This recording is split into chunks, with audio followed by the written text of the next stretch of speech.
cheers coming out. A lot of fanatical fanfare to get ready for round number 1. But first, we have to get through these operator bans. What are we expecting to see here, Ace? I'm expecting to see a Jackal ban, Des. Oh, really? Yeah, that's the first one. That's the first one to come in from Team Liquid there. And that suggests to me, Des, that on the defence, they want to get out on the roam. They want to be causing some damage to the flanks. Now, Parabellum are going to take Twitch out of things. And I think there's a little bit of targeting going on there. It is one of the operators that we see Team Liquid use, but that leaves Nomad on the board as well, which I think is a good choice there. It's going to give Parabellum an option potentially. That Jackal ban coming in from Team Liquid should signal to me, I think, right, I need to be aware of that roam game particularly. So I'm going to think about bringing an operator like a Nomad to just air jab off those staircases once I've got top floor control and lock it down. On the other side, the Valkyrie taken away, as we so often see on coastline. The Wamai, I think, more focused towards things like an Aqua Hold, where if you want to play behind the bar, you can bring along the Wamai, chuck those metal pancakes everywhere, and they will catch some of the grenades that otherwise would come singing in. Liquid, kicking things off on the defense, are going to start in Hookah and Billiards. I've seen the Mute and the Mozzie coming along, something that has become very popular over the last, I want to say, 2 or 3 months. For the longest time, we had the utility meta where shields were all you could really play behind, but since that's kind of subsided, we've seen that at points. We spoke about it earlier on today. Sometimes you'll see a Goyo along with 2 normal shields brought along by the defenders. Other times, we step into the Mute and the Mozzie, and the beauty that it brings is a lot of flexibility in the setup. So let's see exactly how much damage they can do by keeping the intel light on the side of Parabellum, and whether or not Liquid want to greet their Canadian guests with some aggression to kick things off, or if they'll let Parabellum play out their game and hope to beat them in the later round. You're absolutely right, Des. Mute and Mozzie as a combination, very much about flexibility. We see it brought along in very specific setups. Immediately, I'm sure everybody's mind goes to that top floor of Clubhouse, whereby there is a very specific aim there for the Mute and the Mozzie. If not, they are good operators to just put in your defence. In this case, they'll likely play downstairs, Des. They've got a couple of Nitros in hand. They'll just try to cut down on that information game for Parabellum as much as possible. They've got good guns. You've got Mute in those close quarters situations with the shotgun to hand, and it's just again a really good combination of operators who can find kills, who've got utility that you need, and on top of that they deny a lot of information as well. So even if you don't necessarily have, you know, this specific, this is exactly where they're going to play, this is the setup, they are still just very versatile. Stacking in behind those C4s. I got incredibly excited earlier. I can't remember what series it was in, but one team brought 5 C4s, and I was like, I've seen 4, but I've never seen 5. And here you're getting the bit of variety coming out with those 3 C4s for the vertical denial, I expect, or maybe even better, looking towards the default plant that we so often see inside of Billiards. Otherwise, it's the shield and the barbed wire. Barbed wire kind of fading into the background, I think, and not being as relevant as maybe it once used to be, but still in a couple of places here, like on the hookah doorway, and likely also pushing inside of Billiards. Euphoria almost being taken out by Sexy Cake C4. Just as a warning present, back off. You're not allowed inside here, else you'll be losing your life pretty fast. But at least he walks away alive. Needs to get those air jabs down, mind you. And I think trying to get into position for that should be a bit easier now the team have got east control. Sona also leaving about half of his HP. A couple of close affairs for Parabellum so far, but not enough to see anyone actually dying. Couple of attempts with the Nitros so far then, and neither will be successful. And as I suggested, Parabellum just heeding the warning that was that Jackal ban from Team Liquid, bringing along the Nomad. And what could happen here, Des, is Team Liquid could find themselves in a situation where those bottom floor roamers can't really have too much of an impact on the round from down there. They've used 2 out of 3 C4s without any success yet. If the white stairs are air jabbed off, then you can only come back up cool vibes, and that's bringing you straight into sight. So it's going to be a little bit difficult. They may continue to play downstairs just to try and put the gunshots up through the floor if there is an attempt to put the diffuser down from Parabellum, but they just need to be very aware, Team Liquid, of their numbers on site and not getting caught short-handed at a point where Parabellum decide to push in. We're coming up to the minute mark here, remaining in round number 1. 5 versus 5, tentative so far. Yeah, lots of damage being taken on both sides. Like, at least 5 members have been hit once in this round, but no one yet died. Euphoria finally going down. Sexy Kate looking quite low as he holds out inside of blue, and I was really focused on where these frag grenades are going to come from Sona and Eska. The ones from Sona are not actually killing anyone yet, and Eska certainly not going to do the same, as he's now been taken out by Nesk as he gets the first kill in the series. Second, stepping in a couple of seconds later onto Sona. So those two players that I was looking to have an impact with those frags going to have nothing. PSK finding Penguin after he brought down Moringa, so a straight trade coming through for the side of Liquid, and now in a 4 versus 1. This round has quite quietly, dare I say, just gone the way of Team Liquid. I think Sexy Cake just able to avoid a potential air jab there, just managed to vault his way over the handrail of the white stairs, but it doesn't matter as Palu will come in with that final kill. Euphoria was down outside, of course, from Sexy Cake earlier in the round, and that's going to be number 1 going to Team Liquid. A successful defense of Hooker and Billiards, and I'm not going to pile on to Parabellum yet. There's a lot of siege to play here in this matchup, but they do need to be careful that they don't get too far behind, because Team Liquid, once they get the sort of head up and running into the win, they are difficult to close down. And we've already seen a double kill coming in from Nesk. You look at Parabellum, we remember what's been said about this team, Des, and it's a rite of passage to just get absolutely run over by Nesk. And each time you come in, you just wonder, is this going to be the game where Parabellum have that rite of passage? Yeah, Lycan, coach of SSG himself, said it's a right whenever you go to an international event, you get run over by Nesk at some point. That's the experience that you have to go before you can truly call yourself an international siege team. But just reflecting back on round 1 real quick, they did start well, I thought, Parabellum. Dodging out the 2 C4s, they got themselves in the map. They damaged 3 members on the side of Liquid, didn't finish anyone off, and then it kind of all fell to a landslide then in favour of Liquid as they picked up the kills one after the other. We spoke about Sexy Kate being an absolute nightmare on the roam, and that's exactly what he was. Did a lot of work for Liquid below and off towards white for the brief time that he was there. Into round number 2, we go to Kitchen and Service, the site that you and I love referencing for the example of retakes in this game.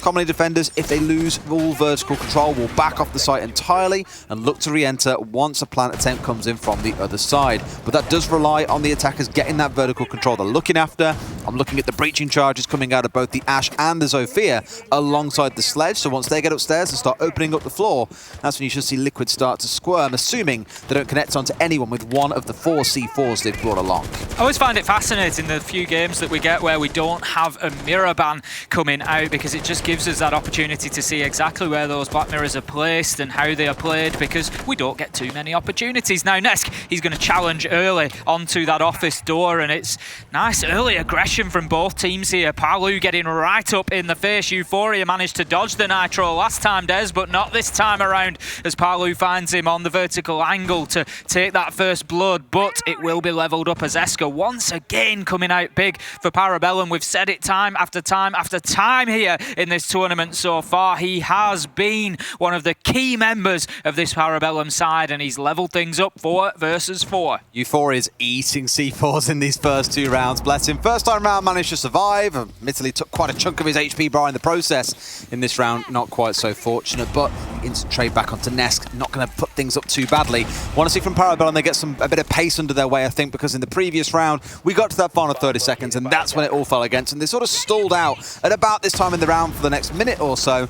Here it's just a slow working across to make sure they've got full coverage. By the looks of it for now, it's going to be Sunrise, and expect later on to see someone rotate around to start focusing on the kitchen window. Well, this is the thing, Des, with pacing. It's very possible against a team like Team Liquid to sort of start probing that defence and think, oh, no, we're running into Nest there, actually. Let's just try this. Oh, no, Palu's there. We'd better move. Can we get it? Oh, no, we've got PSK on that. And to just try and push these multiple angles and to really struggle to find any holes in that defence. So you've just got to keep probing, keep trying, and look for those openings where they present themselves. Now, Sona, he's going to be looking for the man inside of VIP, but shut down by Moringa. He got an absolute glimpse of him there, and that was all he saw. As the headshot comes in, Moringa goes big with a second onto Penguin, and Team Liquid right now, they are looking good. They are cooking up a treat inside of the kitchen, Des.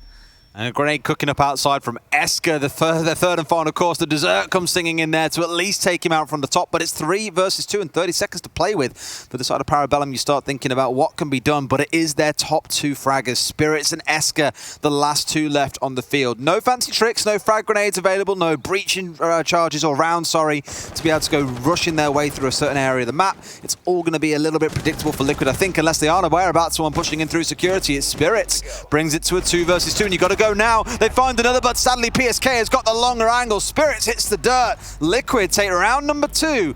Not looking super trouble right now. Sure, it came down to a sort of 1v1, 2v2 scenario, but given the clock was at 10 seconds, there's no way they also get on site and go for a plan after that. I called it at the beginning of the round, Des, and PSK just giving us a great example of the power of those mirrors there. He was able to just shut down, get the trade. It didn't matter that Palu had been shut down from behind that main reception desk. He was just sort of holding himself in the corner, trying to pick up Spirits as he moved past him, but Spirits was fully aware of his position, but it really did not matter as he was pushing himself in front of that intel tool that is the Black Mirror and lost his life. So Team Liquid, they take the second round here. That is a successful defense of Hooker and Billiards, a successful defense of Kitchen and Service. Their tertiary site is going to be Blue Bar and Sunrise, and Parabellum, for me, Des, really need to be finding the round here. They don't want to go for a full rotation and allow Liquid to just go back to Hooker and Billiards and rinse and repeat. A quick rehost coming in, I think, here as we step out for a brief second. Once we get back into that one, it will be the resumption of round number 3, which was stepping into Blue Bar and Sunrise Ace. So seeing that full-on rotation of sites, as you'd expect after them winning 2 rounds, they have to step into another. I had quiet excitement for about 2 seconds that maybe we'd see Penthouse Theatre with the mirror available. A couple of teams have tried it. We saw it in EUL, for example. Tempera, now replaced by Trainhard, had it a couple of times. We saw it earlier on in the tournament as well. I forget who it was that played it. We did see it attempted. Just wish I remembered who. Honestly, I don't think we're going to see anything too off-brand from Team Liquid here today, if I'm honest. I think when we look at these 2 teams, we've got 2 very different stories inside of Six Invitational here. We've got a team in Parabellum that I'm sure they won't mind me saying have overachieved at this point almost, especially against expectations. I'm not saying they don't have the ability, they've shown us that. They've got it in bucketfuls, but they have overachieved, I'm sure, and every match that they win here is now a bonus to them. We've got Team Liquid that I think came into this as one of the favourites, and they've had a tough time of it. They haven't had, the run of games as they thought they might have. They've done reasonably well so far, but they have still got something to prove. So for me, I don't think they're going to be coming in with any big risks. At a point where they've taken 2 easy rounds, I think it's, let's just go to our 3rd good site. Let's just try and get this locked down. They are going to be looking now, especially in the lower bracket, to be really putting down a marker here to say, this is it. Team Liquid have kicked off. We are ready now. We've started. We've got things underway, and they now want to send a wave of fear out ahead of themselves to those other teams that are going to meet them in that lower bracket. They want to say, look how convincing that last round win was for us. They want to just strike fear into the hearts of the others. And let's not forget as well that the upper bracket is moving ahead pretty quickly. We've already seen NIP step into the upper bracket finals, and MIBR versus Oxygen is still ongoing. The loser of that falls into what I like to call the piranha pit at events like these, this lower bracket run. You've got some real hungry teams who have got nothing to lose. They know they're going to have to fight these teams coming down from the upper bracket. And it's kind of a let's gang up on and consume those coming from the upper bracket, drag them down to hell and force them to fight for their lives, quite literally. As game on game, we're seeing more and more teams being eliminated from the competition. This one, no doubt, being one of them if it doesn't go the way of either of these teams. We are back in then. Blue Bar and Sunrise to kick things off, and a 6th pick in from the Vigil, stepping over instead on to the Warden, one that we haven't seen an absolute ton of, but some teams have taken a real liking to, especially to deal with smoke plants or smoke attempts that come out of a good number of teams. Oh, certainly useful for anybody who maybe doesn't know, isn't too familiar with Warden's gadget. He's got a special pair of glasses, Des.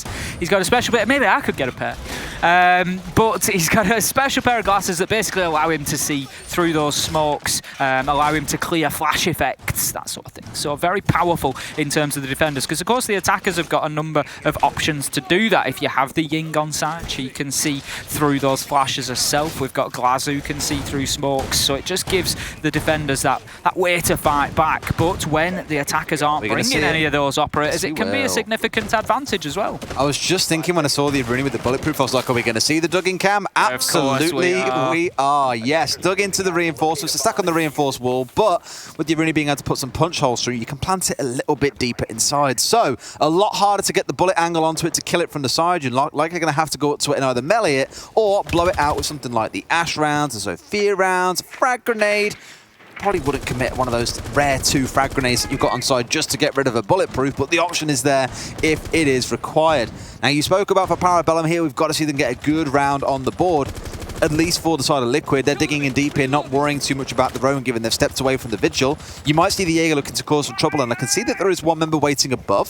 So maybe there's an element of they want to play Disruption. That member being Ness. He's got the support on the south side, plus the Iruni laser gates inside of Hookah itself. So quite light in terms of resources committed. It's just those 2 laser gates and the bulletproof, but that will help and go an awful long way in being able to cause some trouble. And Penguin walks straight into Sexy Cake, who's having a field day in this roaming setup. He's reloaded and can't quite get it back up in time to deal with Spirits. 1 for 1 then out on the roam. The Hibana is down, the hard breacher removed. Let's pray to God that wasn't a critical part of this setup coming out for Parabellum.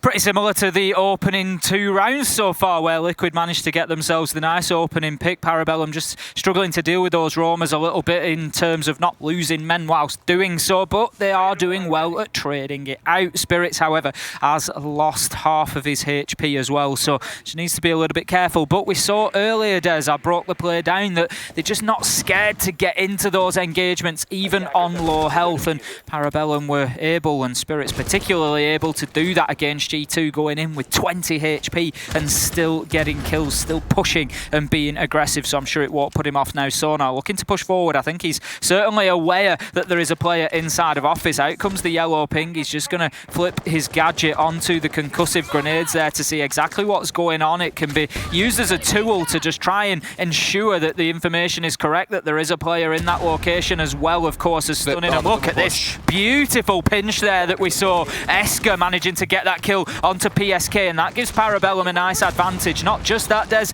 they've got control over Office, which is their beachhead. It's their opportunity to get in behind that blue bar and put the diffuser down. It feels like such a simple concept to line up a push from 2 players to pinch a player who's isolated by himself. You thought the same maybe would have happened to Sexy Cake earlier on, but for her PSK at least, executed to perfection. It's something that other teams have really struggled with throughout the competition. G2 being one that I think of in terms of missed timings when it comes around to an execute. But on the Parabellum side, going in for the plant Moringa, he smells some danger in the water, has to step up, but Spirits has got the cross from inside a kitchen. Beautifully set up by Parabellum as they completely clean house here. And despite the initial interruption, it feels like everything else is going to go their way. They know that Nesk is still on the upstairs, but they simply do not care. The diffuser is down. Nesk, knowing that he's got 4 men to bring down, all of them down to about half HP. So a bit of testament to the gunfights that Liquid have taken, but unfortunately none are going to finish off, none are going to give them any kind of advantage, and this should be a Parabellum round ace. Absolutely, there's no way that Ness closes this out now. He's got 7 seconds left to go. Of course, he needs 7 seconds left on that timer to be able to deactivate that diffuser, so he really does need to be getting those kills before the 7-second mark, and at 1 versus 4, there was very little chance of him doing so. Parabellum, they close out the round. It was a good attack from them, Des. I'm not sure there was enough weight of numbers from Team Liquid thrown behind defending that office location. We had just PSK on the Jaeger in there alone. Parabellum recognised that. Yep, we'll just send 2 men in. We'll clear you out. Absolutely not a problem. And as soon as we've done that, we've got the access onto site that we need. In we go, and down goes the diffuser. So well recognised from Parabellum, and they moved quickly and decisively to take advantage of that and get in there and win the round. Team Liquid, I'm sure they won't mind too much. It's their 3rd choice site. They will now look to just repeat that process. It'll be back to Hooker, try and get the win there in Kitchen, try the 3rd site again. If they come away 5-1, beautiful. If they can lock down 4-2 defence on coastline, I think they'll be happy with that. I think so, yeah. Very clinical round coming out from Parabellum, and I think on Liquid side at least you're praying that this doesn't turn into going from bad to worse here, where we're really going to see Parabellum scale up and get a couple more big round wins in this first half. As you say, with how the first 2 times round they played this site and Kitchen Service, probably not going to be worrying all that much. The Muta Mozzie making a return once again. So focusing very heavily on the Intel Dinar, because in that previous round you saw the drones coming out into PSK inside of Office, for example. Just protect him a bit more, those out on the roam, give him a little more to play behind, thinking about the Mute Jammers and the Pest coming out from the Mozzie, for example. We'll see though. given how aggressive they've been playing out, if it can be dealt with by the side of Parabellum. And shout out to Easy, by the way, who's observing this game. Alex and Easy, big boys of last week. How many rounds did they go through together? It was over 400, I think. Something ridiculous. An awful lot of observing done, and I'll tell you what, Des, they didn't miss much action either. Oh, no, they did not. As they never do. And where they did, replays have helped us a ton. Replays have been fantastic. You get to basically see every single kill back in the round.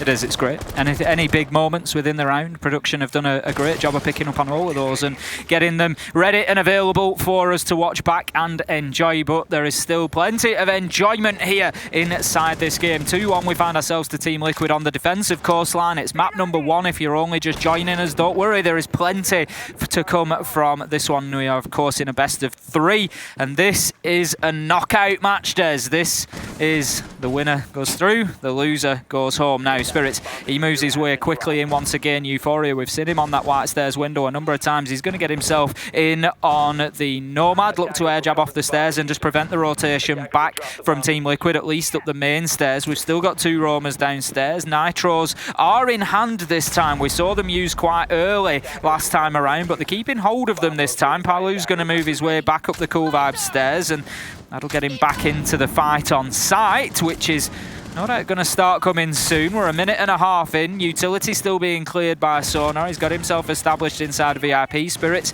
he now takes control over Aquarium. And it's time for Team Liquid to think about doing something, Des. And just as I say that, Sexy Cake, as if on cue, he puts that Nitro to great use with an early kill onto Penguin. And that's going to be an opener once again. Every single round so far, Des. 4 entry kills going to Team Liquid. So many C4s singing out. There are 2 teams so far, admittedly, that I need to contend here. Commend is the word I'm looking for here. I can't contend, I'm a crap player with a C4. But I think the teams that we can really commend, TSM and Liquid, their use of C4s have been fantastic. In this game, particularly from Liquid, where we're seeing it here for the first time, at least between you and I. But for TSM, I think about the number of times they've done damage with it. There's a second in the round. I think I commented on this yesterday, another one of Parabellum's games, is that you never get the chance to stand up and have a go at actually shooting someone because C4s are just catching you out every single time. A shotgun coming out from PSK, a spray down from Sexy Cake. This is just looking clinical from Liquid in round number 4. Part number 3, forget about that one. Look at number 4 because things are going incredibly different. Certainly are. I mean, as you said, as just using those Nitros, giving us a great example here in this round. They are just completely free kills. There's no challenge onto them. There's no danger. If you can use that information and you can get yourself that advantage, you've just got 2 absolutely free kills for Team Liquid there, and it's powered them towards a flawless round that time around. And right now, I'm sure that Parabellum, but I'm sure that the other teams left in the competition are looking at this Team Liquid inside of the first 4 rounds and thinking, yikes, I'm not sure I want to be playing against this side. You can look at most of the LATAM teams and feel that way at this point, I think. We kind of came into the whole event, everyone being like, oh, this is a LATAM event. There's no way they don't go on and win this. They have 6 teams coming in. They look in fine form. NIP, interestingly, were a team that got really slow at the start of things, but since playoffs, my God, they have been electric. And so for Parabellum, we were asking that question earlier on, when does their run end? We're not going to say yet. It's only been 4 rounds. It's still early doors, but Liquid are looking sharp. They are. They're going to need to show us something here, Parabellum, if they want to get anything out of this game. And I think that there is a twist in the tail before we are done, but whether it'll be big enough to overthrow Team Liquid and send them packing, I'm not too sure about that because they are looking sharp so far. We are, of course, continuing after a rehost, so we can't look at the scoreboard on screen too much. We will get you the up-to-date kills and deaths as we go. Don't worry, we'll keep you on top of that. But Sexy Cake has certainly done well since returning from that rehost. 3-1, having a big round there. Heading to Kitchen and Service in round number 5. Last time around, we saw a big impact from a mirror play inside of Service. Now, Team Liquid have opted not to bring that along this time. Instead, bringing the Legion of Moringa. We've also got the Vigil on Sexy Cake this time. So, again, just suggesting to me, Des, they're looking to frustrate Parabellum. They're looking to get out in the map, waste time with roamers, waste time with traps, and just really make their lives a misery when they're trying to get inside of the building. That's exactly it. And they've tried to do that a couple of times. The previous round, a good example, when PSK was roaming inside of Office and you had Sexy Cake out towards Service entrance. They found the opening kill, but then once Parabellum got on the drones and figured out where the player was, they managed to set up a really nice pinch.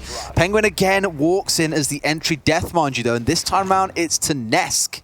5th entry kill in a row for Team Liquid, and Sexy Cake, he doubles down on that, and just Parabellum's day goes from bad to worse here as Sexy Cake finds another headshot onto Sonar this time, and that gives Team Liquid a 4 versus 1 advantage as we see a quick kill traded out there. Nesk manages to back it up with one onto Euphoria.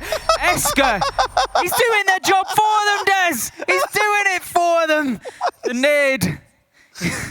I know what he was doing. He was like, cooking it to try and get the kill from underneath, and then the shots start coming through, and he has to move, and he thinks, you know what, forget it. Bit of a brain slip. I think he was like, okay, got to turn around, wait for the angle, wait for the angle. Oh, wait a minute, reset and wait for the angle again. Just must have started resetting the counter in his head, and you've got about 5 seconds once you start cooking a nade. That's roughly the fuse time on there. So you got to do something with it in that space of time, Esker. That's tickled me. You know what else tickled me in that round? Me hearing you emphatically saying, I'm obliged to say this every time it comes up, by the way. I haven't heard you emotionally say Sexy Cake yet in this tournament, and it's come out for the first time. So I'm a very happy man on the inside.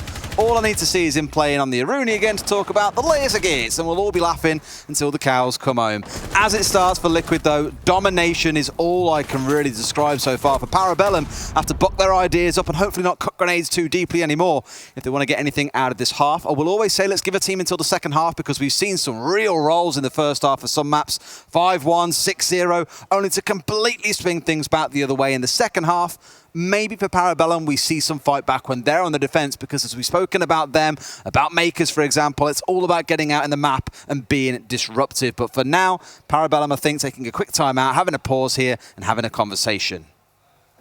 Inside of that first half, as you say, Des, looking very solid for Team Liquid at the minute, particularly Nesk and Sexy Cake. They are going extremely well here, and they're making this a living hell, to be quite honest, for Parabellum. This is anything but a vacation to Ibiza here. This is punishment at this point in time. They've taken the tactical timeout, not too much of a surprise there. They need to just try and put the brakes on here, Des. They need to try and slow down this Team Liquid as in any way that they can, but Team Liquid are just absolutely racing for the finish line at this point.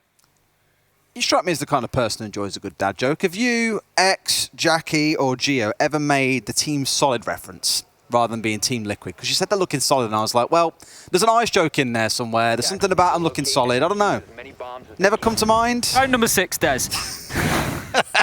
Round number 6, Ace. Round number 6. The RX stepping out for Nesk. One that we see picked very rarely, admittedly. Some teams have used it throughout SI, not for the purpose you'd hope. I always speak about the dream state of an Oryx, and everyone saw that he can hop up patches. Pros on the timeline were just like, oh my god, it's broken. He's going to retake lost ground. It'll be an absolute nightmare. I think once we've seen it actually come off successfully, and it was in LATAM. I always say this to you whenever I'm casting with, and you're like, yep, Des, it was this game, it was on Villa, it was this player. I'm like, fantastic. I'm glad that you know. It was Scardini, Des. It was on Villa.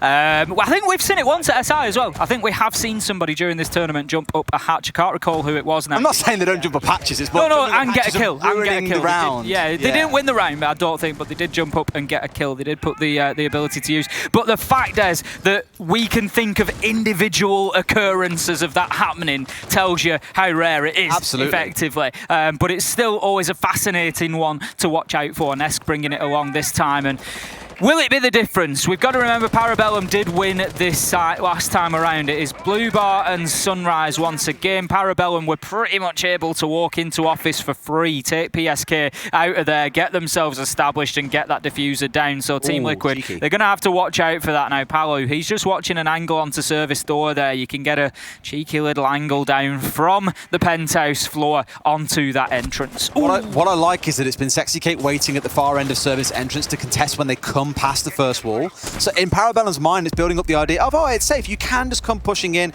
You know where you're going to get challenged by Sexy Cake.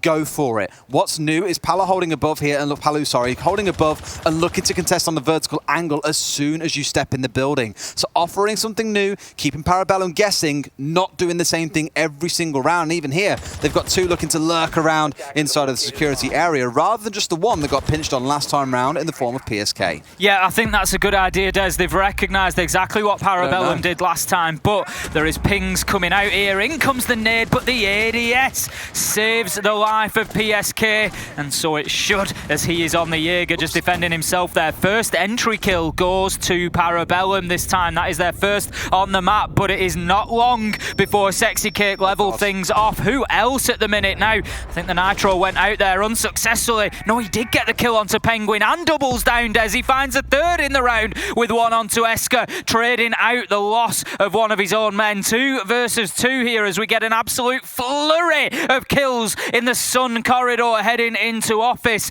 And all of a sudden things, they just slow down, but ramp back up as Palu finds the kill onto Euphoria. That's the Lion gone. 1 versus 1 Des, as Spirits will find the kill onto Moringa, and it's all down to Palu and Spirits here to close this round out. Staring each other down here, no one really willing to move. The office corridor becoming the alley of death, it felt like. Everyone having a massive scrap. The thing is, Spirits has got to go through his man to get the diffuser here. I don't think he even knows. In fact, yes, he does. Sees the shot, lines it up and brings down Palu. Parabellum will find the round they so critically needed in round number 6. When we get to switch sides, stepping into round number 7, I think on the side of Parabellum, as much as Liquid have dominated that, you'll be happy walking away with the 2 rounds that you've secured. Yeah, I think they will be, because like you say, Team Liquid have certainly been in charge. Great finish from Spirits there. I want to shout that out, because that's not an easy fight to win. He's in a 50-50 situation. He knows that the Vigil is inside of office. He can be challenged from either side of that central column inside of the room, and he picks it and he goes for it. He locks himself in, he ADS's, and he's ready. And Palu moves into that reticle, and it's going to be Spirits' fight all day long. Takes it and puts a round on the board for Parabellum, and might just give them a little bit of momentum as these sides switch, and Parabellum now head onto the defense. You and I were on the desk for the first game of the day, G2 versus Parabellum, and we almost started out talking about that game exactly the way as this one has played out. We said this looks like it's going to be a 5-1 half to G2 on the defensive villa. Their vertical plays, phenomenal. Their roaming plays, fantastic. Parabellum weren't able to be in control, but they got the 4-2, and we said, you know what? They'll be happy with that. What happened next? Parabellum stepped up 5 defensive rounds back-to-back and closed everything out. I don't know if it's going to be the same story here. Liquid are a different caliber of opponent compared to G2, but it's quite eerie how the storylines are starting to build up here, Ace. You've got to be slightly nervous if you're an onlooker in this one. You do, as you say, history starting to repeat itself here on Coastline, but will Team Liquid have a different ending to this story? I'm sure they're going to be trying. The first sight we're going to see this time for Parabellum is actually down in Sunrise and Blue Bar. Euphoria sending one of his Yokai drones up to Hooker, and that is not too much of a surprise, because I think we will see some attacking pressure applied through there. We've got the sledge on side from Palu, which is one of his more frequented operators. He's going to try to get himself in vertically straight away, heading towards Penthouse Theatre, opening up that hatch, and then he's going to move on. This is his job, just to get in and use that soft breach utility, try and open up vertical angles and just apply pressure. As I suggested, going straight towards Hooker deck this time. If he gets himself inside of there, it could spell disaster, but the Yokai drone is going to provide plenty of information, and we've got 2 Nitros on the side of Parabellum, Des, so we could see a flip reverse of that vertical action that Team Liquid have taken so much advantage of so far. You saw the one being parts, of course. Yokai is no longer invisible, so they have to be planted on a shelf somewhere or hidden under furniture. This one from Euphoria on the higher ground, or at least up on the ceiling at this point, inside a hookah. Not the sort of one you're referring to, more the other. For Euphoria, worth noting that he is one of the players here at SI that has Echo as his main defensive operator. We spoke about it a lot on the desk in the G2 Parabellum game earlier on today, that you will see that coming out an awful lot, especially on more objective-focused map. Not that Coastline isn't, but it's definitely more focused around the scraps around the map, as we've seen from both sides so far. Bit of a spray coming up towards Sexy Cake. Just to remind them, you are stepping into enemy territory here. You must be mindful. I imagine that Yokai's already gone down here inside a hookah in this case, so not really the, I suppose, a big concern for them right now, but the second one has got grounds to have an impact the longer this goes down. In fact, no. They're not even around. For all the droning that they've done, Des, I was just looking at exactly that. There's 3 Team Liquid drones have gone in there, and because of the placement right out in that top northeast corner, they just haven't seen the Yokai drone, and it is providing a lot of information. It's allowing Penguin to step up on Cool Vibes and get himself a kill. It's being doubled up on as Sonar uses that heartbeat scanner to locate people. Euphoria, he will will be downed on the Echo though, so as much as those drones can still be looked at, they can't be relocated now. 4 versus 4, as it's actually Palu on the vertical angle with the sledge who manages to find the Echo. Now then, he's going to try and continue challenging here, but shut down by Sona with the Nitro. And you've got to ask the question, Des, was there information coming in from that Yokai drone, if it is still alive? That or the cardiac sensor. It's double damage here coming out of both the Yokai drones and the cardiac sensor from Sona, but he goes down to Moringa in this case. 3 versus 3 and 15 seconds to play. Liquid have got to pull the trigger now, but they're going to eat a face full of smoke to step in, coming out from Penguin. That was his last one. They've got about 5 seconds. They're stepping in onto the sofas. The default spot is going to come out here, but can they be contested? Apparently the answer is no. Out comes the C4. It's a double from Eska. They shut Liquid down in the dying seconds. Just goes to show what you can do as a defender when there are only a few seconds left on the clock. What a play from Eska. Big Nitro coming in from behind the deployable shield there to shut down that last second plant attempt. It's something that Liquid have been guilty of in the regular season, Des, and that is leaving that execution to the last 5 to 10 seconds. When that happens, you have no option to put it right. There is no opportunity to send another man in there. If you get wiped out with the Nitro in the last few, that is it. The round is done. And Parabellum, Des, so far with how dominant Team Liquid have been, can you believe that they're only 1 round short? I know. Mentally, this has got to be great for Parabellum. They've been beaten up through the first half of Coastline, but they're 1 round behind. That's got to be great for them. Oh, absolutely. I mean, you can see the damage that was done by that deployable because the upstairs control was never really able to be taken. They couldn't nade out the shield. They couldn't clear it easily.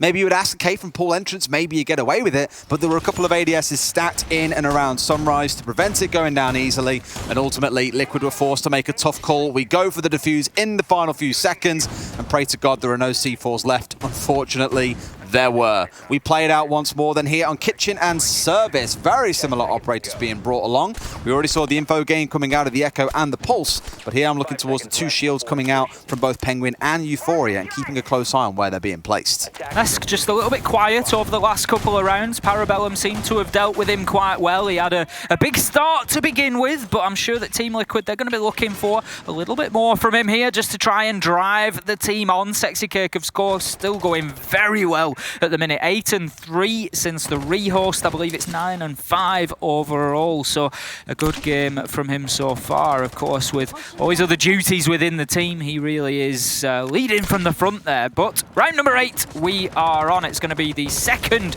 defensive round for Parabellum here.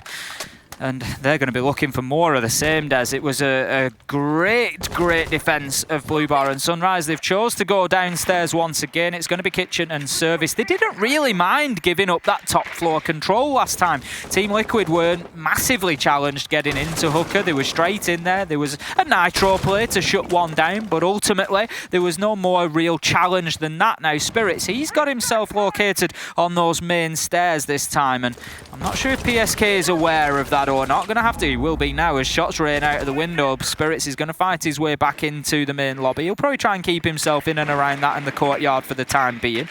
Don't want to allow Team Liquid to add another direction of pressure to them.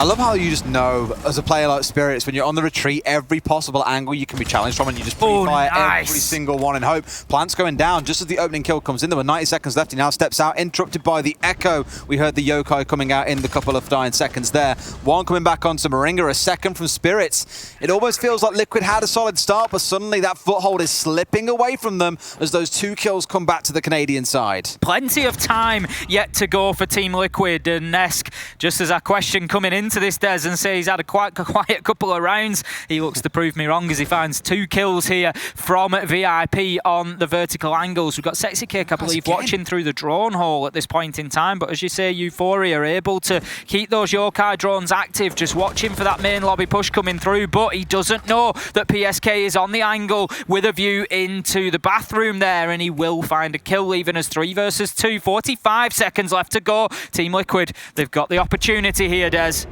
Do they even know? I'm not sure they're aware of Euphoria's presence here actually as well, and with that second Yokai able to play Interrupt, all they're looking to do here again, I imagine, is waste some time. Plant number 1 comes in. Don't forget, there's a limited number of charges here. They do recharge over time, but gets the second interrupted, and now he needs to come and challenge. He goes for the spray. Assumes that he might have moved, but I think he's completely messed that one up. Oh, just carves over the top of his head, but Liquid have got away with the plant. Now we're going to have to see some aggression coming out. Euphoria not doing so well in the KD. PSK doing a totally different story. Sexy Kate steps up for the next one. You can see the emphatic nature coming out of the LATAM side. I've loved seeing that today, to be fair. It was achieved earlier on. Now we get to see these boys really scream the halls down. We just get into that point in the tournament, Des. Teams know if they don't win, they go home, and that's when the passion really starts flowing. That's when the out of the seats, that's when the shouting begins, and believe me, there's plenty of that going on from Team Liquid each time a round is won. They had a really good handle on that attack there. They seemed to know where everybody was on the side of Parabellum. They timed that plant opportunity perfectly. They were aware of exactly where the Yokai drone was. He was able to get the stun off the second time, but it was immediately shot out. It was just great play from Team Liquid. They just seemed to really have the playbook in front of them for Parabellum there. They knew everything that was going to be done. I think Nesk might be heating up. Might be. Just what gives you that idea, Ace? I think he might just be heating up a little bit. The emotion is clear to see as Team Liquid. Just a hunch you've got. As Team Liquid come into round number 9, they are going to be attacking once again on to Kitchen and Service. There wasn't too much vertical play. There was a little bit. Ness got himself established inside of VIP and he got 2 kills from there. But Team Liquid didn't throw too many men at it. They were straight downstairs to that service door and they were straight onto the main lobby door and applying that horizontal pressure as well. So it was a good, well-rounded attack from Team Liquid. And I'm sure Parabellum are going to learn their lesson here. They're not going to allow, or they're certainly going to try and avoid Ness getting himself established inside of VIP and hurting them inside of site once again. Sonar's going to drop the courtyard for the time being. They have deployed some utility up in Penthouse and Theatre, I believe, so we've got a slight extension there. They're going to try to hold on to it with a man for the time being. We can see the silhouette in front of us, and that's going to be the attempt to stop Team Liquid just rushing their way into VIP. Tim, guess where Euphoria is again? Where's Euphoria again, Des? He's in the lobby. Guess what's above his head? A Yokai drone, Des. Excellent, well observed. And what have Liquid brought along this time to deal with the Yokai drones? They've brought an IQ, Des. Yes, they have, Timmy. Well done. What I love about the IQ here, we don't see it brought along all that much these days. I think because teams are seeing Valkyrie bans and thinking, well, for 2 Yokais, is it worth replacing a whole operator slot on a map like Coastline where generally you can be quite flexible with the lineup? Hard breaches, Thatchers, not really mandatory. You can get away with it. So here I think it's the right call because we've consistently seen Parabellum having 2 Yokais left as we come towards the round ending. I think it's a very small adaptation, not strictly needed, but no doubt going to be valuable. C4 comes singing through Moringa, sidestepping, taking no damage from it as it was a little bit too far out of range. But knowing that one of those is down, that's the one removed from Penguin. That's another one coming out from Sonar in that case. There is only one remaining for Esker. So they've used all their trump cards here. They've tried the disruption game, and I think that should be danger averted for Team Liquid here, given that in a 5 versus 4. That's it. PSK opened things up during that exchange there with the kill onto Spirits and Des. We've said it time and time again. I'm going to say it again. Spirits and Esker, they are the 2 delivering for Parabellum right now. 9 kills apiece they sit on at the minute, I believe. And by taking Spirits off the board, it is a big step for Team Liquid towards getting this round in the bag. Parlu, he manages to find Euphoria. That's the Echo gone, and that is great teamwork there. Sexy Cake on the IQ drone, feeding that information in, and Parlu like a heat-seeking missile, Des, able to go in there and get the kill. Team Liquid smell blood in the water right now, Des. They are circling like sharks. It is 5 versus 3. It is 5-3 on the scoreboard, and Team Liquid, this could be over in a matter of minutes. That's going to be another call coming out as well. First, they caught up the Echo playing on the cams, and the second time round, they've caught the Pulse doing exactly the same thing in lobby. They know where Euphoria was. They now know where Sonar is, or roughly where he is. this. They can just have a man watch the angle and worry about a push. They didn't know about Esker coming up from Cool Vibes, though, as he comes steaming into VIP, brings one down. The aggressive drop from Palu finds the kill, traded back out a second later. It's all come down to a 2 versus 2 and 15 seconds. Kill from Penguin, 2 massive kills. Might have just saved this round for Parabellum. 10 seconds to go. He's got to take the gunfight. He takes it, but now he's got a plant. Has no idea where his man is. Going to step inside a kitchen and go for the plant. Esker is on the charge through. I don't know if he has an idea where he is. They've got the ping coming in. He's off. He turns. He's phased, but he misses it. Esker landing the triple kill, spinning the 360 and keeping Parabellum going with their 4th round. SPSK was so close there. He did the right thing. He did the only thing that he could, and he stuck the defuse, got it down on the ground. He had half a second to flip 180 and challenge onto that service door, and boy, did he challenge. But Esker, he met that aggression and he got the kill. They must be trembling after that encounter at the end of the round, and Parabellum keep themselves in it here. We are going to round 10. It's 5-4 to Team Liquid. And just when I thought that IQ coming along was going to be the difference maker, to find out the members they needed to, 2 massive kills from Penguin on site really drag things towards the finish line. And we get a lovely replay of this triple kill coming out from Esker towards the bitter end there. A nice double kill coming out from Penguin in the build up to that. You and I were sat there earlier on, and the reference you could use is us poking a player saying, come on, do something. We haven't had a spicy game yet. This one is starting to look spicy because, my God, is it heating up. Parabellum closing that gap to just 1 round. It's 5-4. 1 more for Liquid. They at least guarantee overtime, but they'll be looking to get out of Coastline as, my God, Parabellum are heating up into this fixture. Well, after that start, Des, I mean, it went 4-1 in the first 5 rounds, and to be honest, it wasn't just 4-1. It was a dominant Liquid performance. They were rolling over the top of Parabellum, but Parabellum, they've stood up tall in the face of Team Liquid. They've fronted them out, Des. They've taken the challenge, and they are fighting back. This is going to be round 10. It's in Blue Bar and Sunrise once again. We saw this defended for the first time by Parabellum back in round 7, and they got the win. Even with an opening kill from Nesk, they were able to fight their way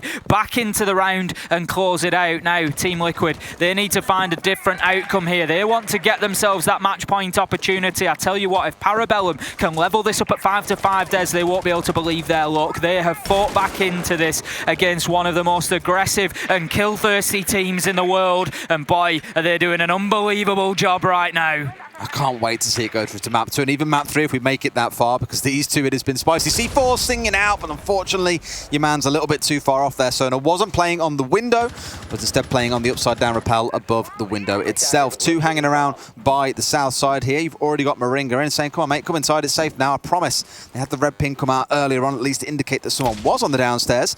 But thankfully, with the Nomad on side, you can start providing that coverage to stop these later round plants coming in. Let's not forget earlier on, though, how Sexy Kate managed to evade one of those air jabs and do quite a lot of damage to Parabellum on their attack. You've got to be so mindful of the same coming from Parabellum on their defense.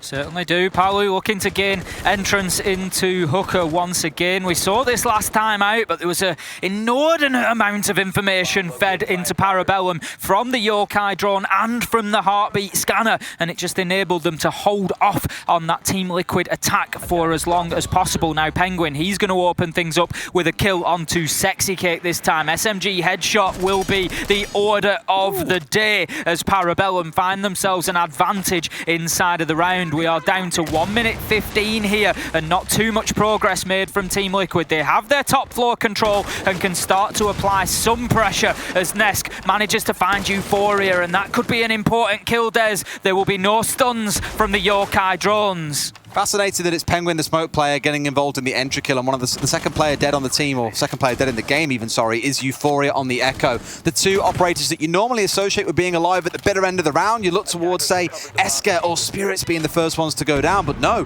it is these more valuable late round operators, so a little bit chaotic, but the way that you'll take it if you're getting down to 40 seconds and it's a 4 versus 4, at least here the right work coming out, a grenade coming in from behind Penguin, but he's holding these stairs vigilantly, got himself a shotgun in hand, and still all 3 3 charges remaining. Let's see what they can do. Oh, gets the smoke blown out, I think, by a grenade as it came raining down. And now he can start the stall tactic as we hit 25 seconds remaining. Liquid are going to want to pull this trigger soon, and they need to be so careful of where these 3 men still are on the side of Parabellum. One goes down, the flank coming out from Esker. Didn't know about the vertical from the sledges. He looks up. This plant's going to go down. Liquid should be stepping up to match point. Spirits can't connect. 6 and 4. They are loving life right now. Something that I've said about Team Liquid many times before, Des, is that sometimes they get put on pause, but rarely are they ever stopped. And that is what we are seeing out of Nesk here. He had a quiet couple of rounds in the middle there, but he's found the play button and he has come to play. He's getting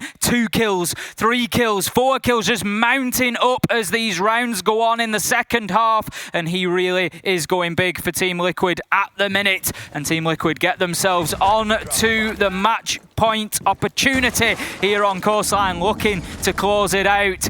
I saw Bodega on the timeline yesterday on Twitter saying that Coastline is a LATAM map, and Team Liquid, they're looking to really prove that point. Definitely don't want to lose that kind of title to the Canadian upcomers here, or the upstarts, I guess is the way to describe them best. That round of claim on from Liquid, and I think more of what we expected to see on the attack, given how the first half went. A lot more dominant, can deal with these flanks coming in from Parabellum. 6 and 4 we step into. You just got to be careful, I think, on the side of Liquid, because a couple of these rounds have been taken away with players like Penguin. Find those entry kills that are starting to slow things down, given again that we started the first 4 rounds with all entry kills to the side of Team Liquid. So the potential last round here is ahead of us. We are going to hooker and billiards. It will be the last stand for Parabellum, but if they are successful here, we must remember there is no more room for mistakes if they want to get themselves into overtime. They're going to need 2 rounds back to back. It's not something that they have accomplished as of yet, Des, on the defence. They have won 2 rounds. They won round 7 and round 9, but they haven't been able to chain them together. Well, now is the time, because if they don't, they're going to find themselves behind to one of the potential favourites for the Six Invitational. I don't know if it's so much that Euphoria is placing them really well, or just Liquid aren't paying any heed to them, but these yokai placements are almost as if the cameras were still invisible. They're placing them in the middle of hallways, for example, right up above the lobby bar. This one is inside of Aqua itself, just below the default camera, so you know players are going to look there. A little bit curious as to how it's going to play out, whether or not it gets taken out early, or if, like so many of the other yokais in this game, that it's just going to persevere all the way through the round. Ness looking to push inside of theatre. He's already got the angle. He's waiting for the man. He's going to get him! Across. You said before, he makes it look like T-Hunt with some of these entries that he gets in LATAM, and here finds Spirits' number immediately. It was like watching an accident happen, that one, Des. You knew it was coming. Spirits getting his head removed on the long angle there. You cannot show even a pixel to Nesk in that sort of encounter, because he will take the opportunity to remove it every single time. Palu, he gets involved as well with a headshot onto Penguin, and Team Liquid truly are rolling right now, Des. I don't know what kind of sharks you find in the Mediterranean, but there are 5 of them inside this map here as Team Liquid, they are circling. They are just waiting for the kill, waiting for that finish, as they are 5 versus 3 against Parabellum. They're starting to bully them inside of the map here. They're looking to close it out. They are looking to find themselves map number 1 in this best of 3. I was going to say, the yokai's right there, dude. Just shoot it, and finally Moringa gets rid of it. But the best thing is, Tim, that was only the first 90 seconds. They've achieved so much, giving themselves such a lead with all the time still to work with. We've seen them throw it away already on the Sunrise plant they had earlier on, with the dying few seconds used to get that plant down. But here, it feels like it shouldn't be one that goes the way of Parabellum. A 3rd kill, a 4th. Sexy Cake going big. The C4 coming out from Esker, but he has got a mountain to climb. It's going to have to be 4 further kills to his side, taking him to 16 if he's going to be able to save that one, and he's going to have to do it in rapid time. The diffuser is down. They're pushing on to 90. There's 2 of them, and Nesk doesn't lose those shots. That's round, or map number 1 going across the Liquid. A reference Sharks, Des, and talking of killing machines, it is Nesk who finds the last, just stepping out on that 90 corridor and getting that kill. As soon as the air jab went off, you could see it. The entire Liquid team just rushed towards that main stairs side of the map, and they were just absolutely ready for that final kill. They were out for blood, and they found it. What an opening map from Team Liquid there, and that is a little bit more of what we've been expecting to see from the LATAM Giants. Absolutely beautiful start from Liquid in this series, but there's always more to come, and I can't wait to see it. But for now, let's go over to Milos and the boys on the desk to break this game down. Thanks so much.